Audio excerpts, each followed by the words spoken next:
Hello, my name is Rachel Fort and I am currently a senior at U of H main campus.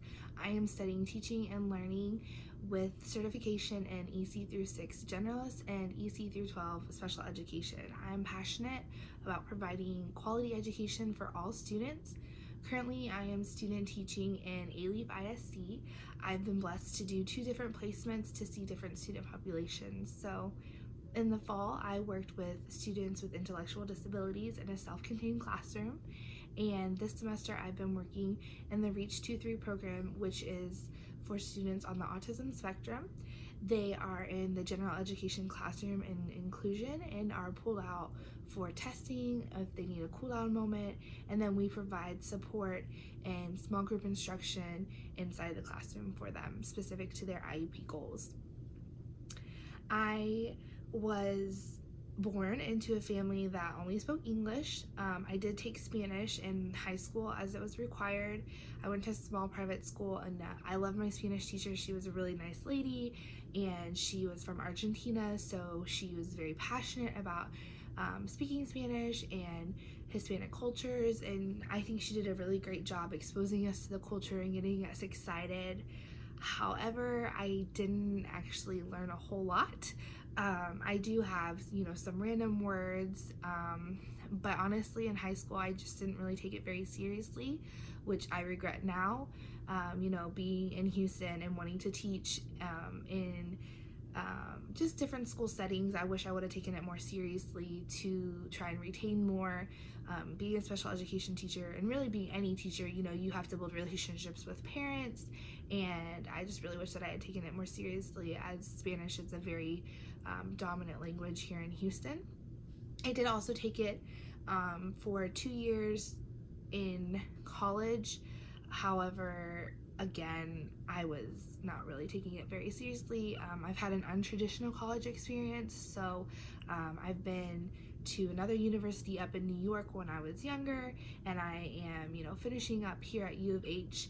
But again, that Spanish experience, I really only took it because it was a requirement, and my teacher honestly was not that great at all. She was a native Spanish speaker, and she wanted us to be passionate about Spanish, but I just don't think that she had very good teaching strategies. It was just a lot of memorization, and I can do really well memorizing for a test, but as far as retention goes, I think because we didn't have very good authentic, learning experiences, making connections, that it didn't really stick with me.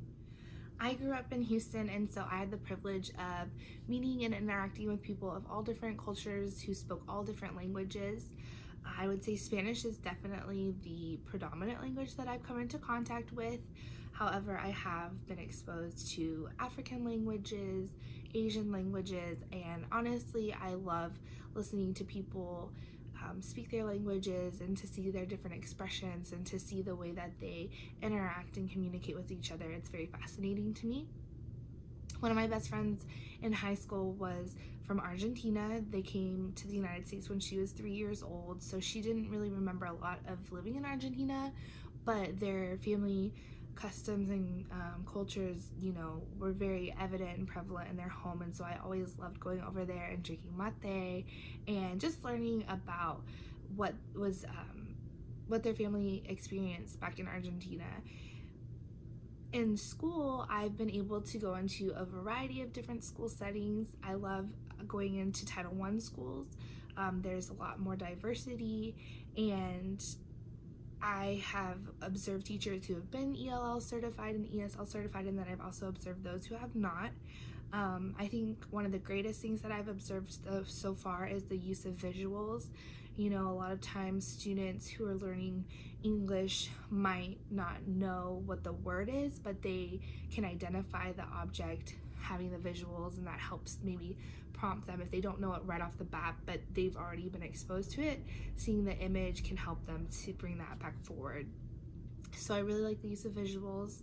I have taken a few courses about ELL and ESL, but the biggest thing that I've learned is, again, the use of visuals. So I'm excited to see what this course has to offer, and just the different strategies that I'll be able to use. my teaching philosophy and how I believe second and foreign languages are best learned. I'll be honest, I'm not really an expert, so I don't really know. From what I have seen, I have a friend who in high school was very passionate about Spanish and Spanish culture. She grew up in an English speaking home, but it was something that she just fell in love with in the age of high school, and so she surrounded herself with Hispanic friends and she started learning in high school. She ended up going to A&M and double majoring in Spanish and international studies, and so she became fluent. She studied a semester in Chile, and she said that it was that semester abroad where there were very, very few English speakers. Really the ones that went over in the program were the only ones. In the community, it was all Spanish speaking, and she said that's really when, she got it, because she was forced to put into practice everything that she's learned. And so I believe if we can create genuine experiences, then the students can learn. And obviously that's easier well, in my opinion, it's easier for the students who are coming in learning English because they're surrounded by it all the time and they're kind of forced to.